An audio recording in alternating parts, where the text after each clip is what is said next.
Welcome to my channel Bisma Khan advocate. आज का जो हमारा टॉपिक है वो है regarding substantive law and procedural law के दोनों में डिफरेंस क्या होता है, क्या कोई सिमिलैरिटी भी है।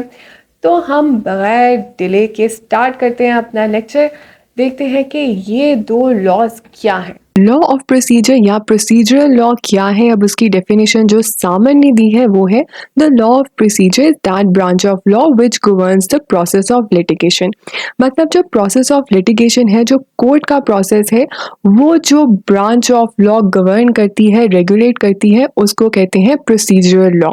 इसमें आ जाते हैं तमाम वो प्रोसेसेस जो कि कोर्ट के होते हैं, कोर्ट केस के होते हैं, और तमाम वो एक्शंस जो उस टाइम पे लिए जाते हैं जब केस जो है कोर्ट में चल रहा होता है। और इसमें तमाम लीगल प्रोसीडिंग्स आ जाती हैं, चाहे वो सिविल हो चाहे वो क्रिमिनल हो, कि मतलब उनका जो प्रोसीजर होगा वो क्या होगा, वो डिटरमिन करता है प्रोसीजरल लॉ। और उसके कंट्रास्ट में होता है सब्सटैंटिव लॉ। सब्सटैंटिव लॉ क्या है? तमाम वो लॉज जो कि आपकी राइट्स और ड्यूटीज को डिफाइन करते हैं और लोगों का जो आपस का रिलेशनशिप है वो रेगुलेट करते हैं, वो तमाम लॉज कहलाते हैं सब्सटैंटिव लॉ। अब हम देखते हैं दोनों का कंपैरिजन में आपको ज़्यादा बेहतर तरीके से समझ आ जाएगी कि प्रोसीजरल लॉ सब्सटैंटिव लॉ में क्या फ़र्क है। सो प्रोसीजरल लॉ क्या हुआ, जैसा कि हमने अभी देखा कि लॉ ऑफ एक्शंस हुआ।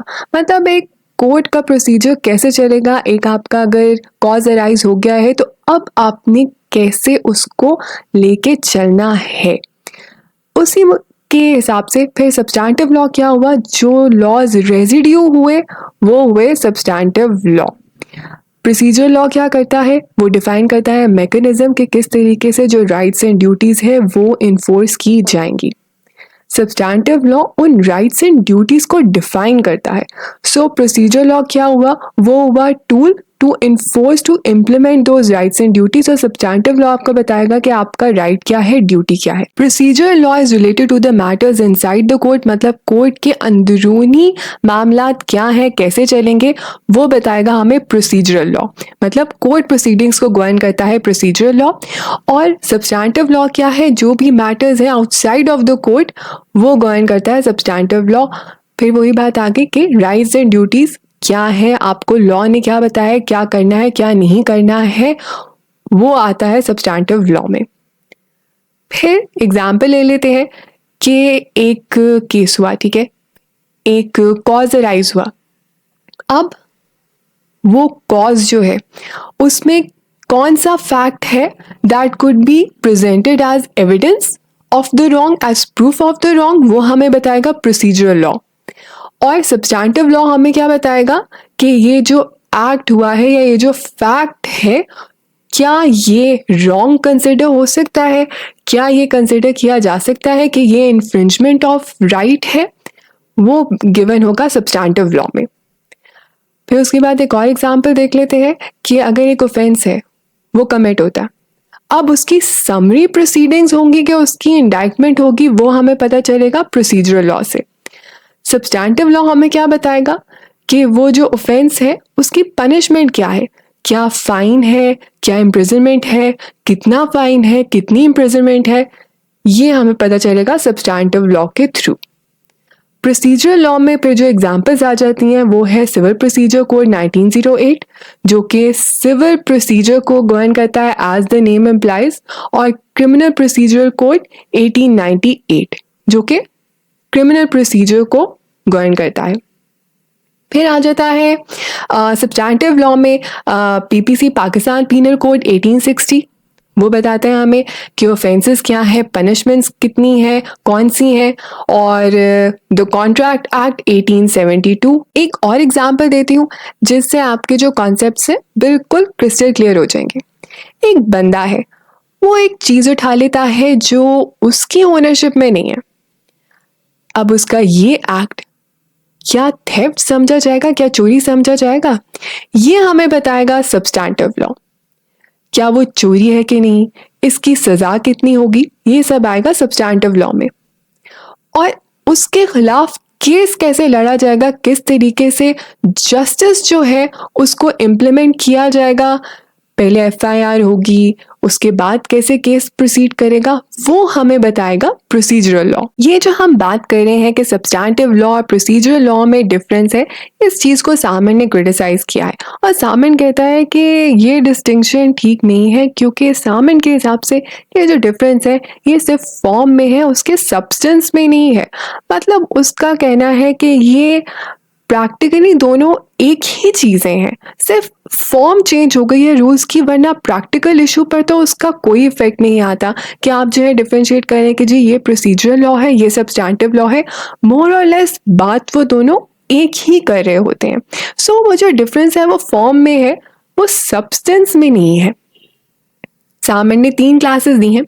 सो अब फर्स्ट क्लास में क्या बात कर रहे हैं कि अगर हम देखें कि एक राइट है, ठीक है, एक टाइटल ऑफ राइट है, उसका जो एक्सक्लूसिव एविडेंशियल फैक्ट होता है वो उसके टाइटल ऑफ राइट में ही होता। अभी हमने बात की थी कि एविडेंस क्या है क्या नहीं है वो हमें बताएगा प्रोसीजरल लॉ, और राइट कौन डिटर्मिन करता है, substantive law. But Salmond is saying कि उनका डिफरेंस जो है वो फॉर्म में ही तो है, सब्सटेंस में तो नहीं है। सो टाइटल ऑफ राइट में ही आपको पता चल जाएगा कि आपकी जो एक्सक्लूसिव एविडेंस है वो कौन सी है। सो प्रोसीजरल लॉ हमें बताता है कि कॉन्ट्रैक्ट जो है वो आप तभी प्रूव कर सकते हैं जब वो इन राइटिंग हो, और सब्सटैंटिव लॉ आपको क्या बताता है कि अनरिटन कॉन्ट्रैक्ट जो होता है वो वैसे ही वॉइड होता है। So contract needs to be in writing, यह आपको सब्सटैंटिव लॉ ने बताया, और प्रोसीजरल लॉ ने क्या बताया कि कॉन्ट्रैक्ट की जो एविडेंस है वो रिटन होनी चाहिए। सो अब आप देख रहे हैं कि सामन ने जो बात की थी कि डिफरेंस फॉर्म में है, सब्सटेंस में नहीं है। सो इस एग्जाम्पल से आपको पता चलेगा कि प्रैक्टिकल इशू पे कोई फर्क नहीं पड़ रहा है, सिर्फ उसके जो फॉर्म ऑफ रूल्स है वो डिफरेंट है। फिर सेकेंड क्लास में सामन ये बात करता है कि जो कंक्लूसिव एविडेंशियल फैक्ट होता है वो समटाइम्स वो ही फैक्ट होता है जो वो प्रूव करने की कोशिश कर रहा हो।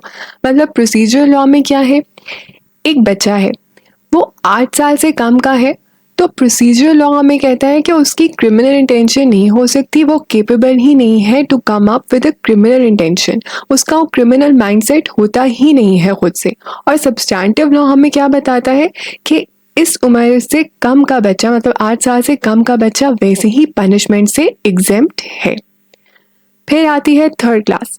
अब उसमें हमें पता चलता है कि जो हमारा लिमिटेशन ऑफ एक्शंस है, मतलब जिसको हम कहते हैं लिमिटेशन एक्ट, वो सेम कॉन्सेप्ट है जो कि प्रिस्क्रिप्शन ऑफ राइट्स का है। आपका अगर लिमिटेशन पीरियड जो है वो ख़त्म हो गया हुआ है, तो फिर राइट और रेमेडी में जो रिलेशन है, जहाँ राइट होगा वहाँ अगर वो इन्फ्रिंज होता है तो फिर रेमेडी भी होगी।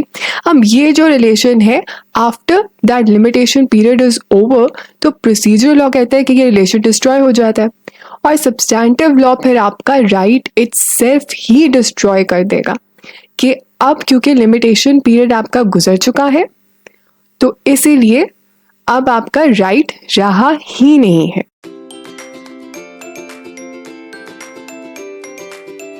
ये था आज का लेक्चर। वीडियो को लाइक शेयर ज़रूर कीजिए, कमेंट में अपना फीडबैक दें। अगर कोई कोर्स है जो आप पढ़ना चाहें वो भी आप मुझे बता सकते हैं। बेल आइकॉन पे ज़रूर प्रेस करें और चैनल को सब्सक्राइब करें। अपना ख्याल रखें। अल्लाह हाफ़िज़।